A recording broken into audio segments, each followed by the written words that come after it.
when I first got into the jail, people knew because it was all over the news, and people had already started calling me baby killer, had already, said that they were going to cut my throat. There was all kinds of things that were going on, and I already felt like I was the crap. But after all of that, I felt like I was the crap under the crap, While I was in the jail, I wanted to be closer to my son. And the only thing that I could think of to be closer to my son was to read this story in the Bible that was about Joseph and his coat of many colors. I had a Gideon's Bible that I was looking at, but it didn't have a concordance. It didn't have anything to show me where the book of Joseph was, which everyone knows there is no book of Joseph. I asked everybody about this story. I asked even the jailer about the story, and I was talking to God. I was asking for only this thing. That's all I wanted, because I just needed to feel close to him.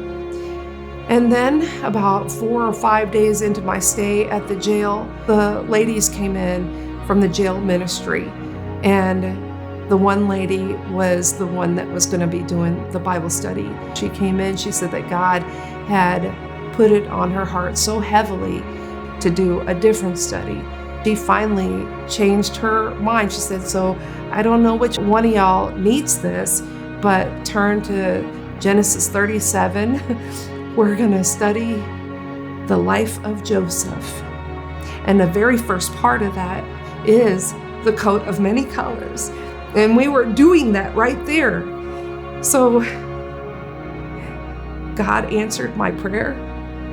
I mean, I didn't quite understand that, because here I am, here for the death of my son. And from then on, I had the desire to understand who that God was, because that God was way different from the God that I had come to know through my daughter's father. By the time they came in the following week, I had went through the entire New Testament. When I had found out who Jesus was, that's when freedom really took place. Now, I'm not saying I want to go back I don't want to go back to jail. I don't want to go back to prison or anything like that. But when I was in there, that was the freest I'd ever been, right there. They gave me 22 years to do 100% of that time. A few years into my sentence, I had a reversal of the murder conviction, and then I ended up only having to do 10 years. Everyone that goes to jail is praying for a miracle like that. And I was in tears joyfully, but also sad, because my son wasn't out there waiting for me. My chaplain got me into inner city mission, and she actually came and picked me up from the jail when I got to inner city mission, and I started to experience a different way. I have to tell you, it was really difficult. I didn't know how to accept love. It hurt badly, because I never understood anything like that.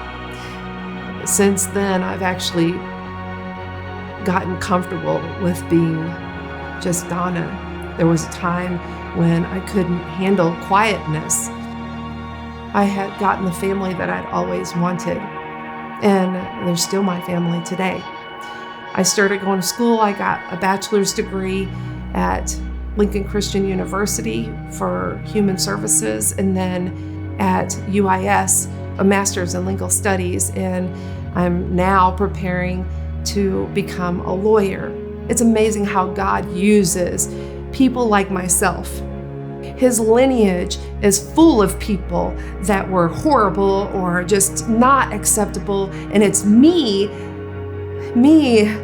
who was considered under the dirt. If there could be anything lower, when I was in prison, that's what I was.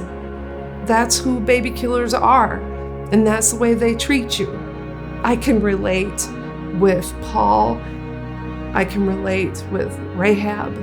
I can relate with David. I mean, each one of them had a heart after God, right? And he made something out of me, that is amazing, and he's still doing amazing things through me.